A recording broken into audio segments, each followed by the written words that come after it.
ऋषि ऋण से मुक्त एवं ब्रह्म परायण होने का अवसर ऋषि पंचमी। पूज्य बापू जी कहते हैं कि भारत ऋषि मुनियों का देश है।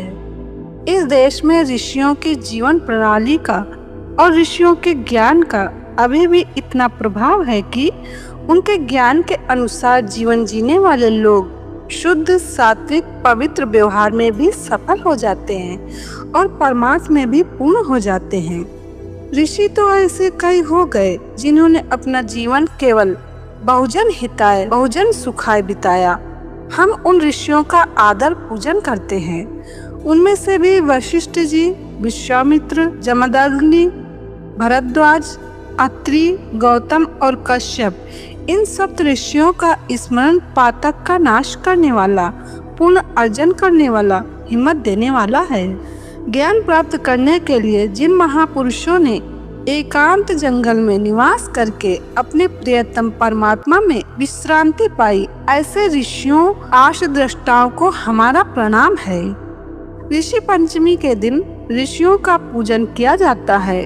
इस दिन महिलाएं विशेष रूप से व्रत रखती हैं। जिसने भी अपने आप को, आत्मस्वरूप को नहीं जाना है, ये पर्व उन सबके लिए जिस अज्ञान के कारण यह जीव कितनी ही माताओं के गर्भ में लटकता आया है, कितनी ही यातनाएं सहता आया है, उस अज्ञान को निवृत्त करने के लिए उन ऋषि मुनियों को हम हृदय पूर्वक प्रणाम करते हैं, उनका पूजन करते हैं। ऋषि मुनियों का वास्तविक पूजन है उनकी आज्ञा शिरोधार्य करना। वे तो चाहते हैं देवो भूत देवम यजेत, देवता होकर देवता की पूजा करो। ऋषि असंग दृष्टा साक्षी स्वभाव में स्थित होते हैं। वे जगत के सुख दुख, लाभ हानि, मान अपमान, शुभ अशुभ में अपने दृष्टा भाव से विचलित नहीं होते। वेदांत को सुन समझकर असली मय में जागृत, विभु व्यापक परमात्मा स्वरूप में जाग जाना ही उनके आदर पूजन का परम फल है। मम दर्शन फल परम अनुपा, जीव पाओ निज सहज स्वरूपा, श्री रामचरितमानस अरण्य कांड में वर्णन है। जीव अपने सहज सच्चिदानंद स्वरूप को पाले, फिर न सुख सच्चा न दुख सच्चा, न जन्म सच्चा न मृत्यु, सब सपना, चैतन्य साक्षी सच्चिदानंद अपना। ऋषियों ने हमारे सामाजिक व्यवहार में, त्योहारों में, रीति रिवाजों में कुछ न कुछ ऐसे संस्कार डाल दिए कि अनंत काल से चली आ रही मान्यताओं के पर्दे हटे और सृष्टि को ज्यों का त्यों देखते हुए सृष्टिकर्ता परमात्मा को पाया जा सके।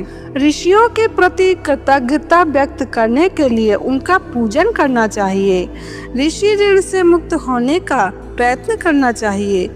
एक वशिष्ठ, गीता, भागवत, ब्रह्म ज्ञानी गुरुओं का सत्संग सब ऋषि वाणी है। ब्रह्म ज्ञानी संतों का सत्संग पाना एवं दूसरों तक पहुंचाना ऋषि ऋण से मुक्त होने का सुंदर व सर्वहितकारी साधन है। धन भागी हैं ऋषि प्रसाद पढ़ने व ऋषि दर्शन देखने वाले। धन भागी हैं इस दैवी कार्य में सहभागी होने की प्रेरणा देने वाले एवं समाज तक सत्संग संदेश पहुंचाने वाले। ऋषि पंचमी के दिन माताएं आमतौर पर व्रत रखती हैं।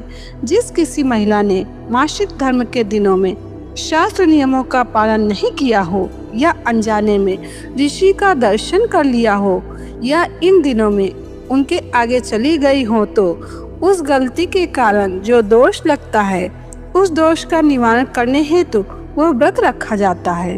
इस दिन हल से जुते हुए खेत का अन्न नहीं खाना चाहिए। खैर, अब तो ट्रैक्टर है, मिर्च, मसाले, नमक, घी, तेल, गुड़ वगैरह का सेवन भी त्याज्य है। दिन में केवल एक बार भोजन करें। इस दिन लाल वस्त्र दान करने का विधान है।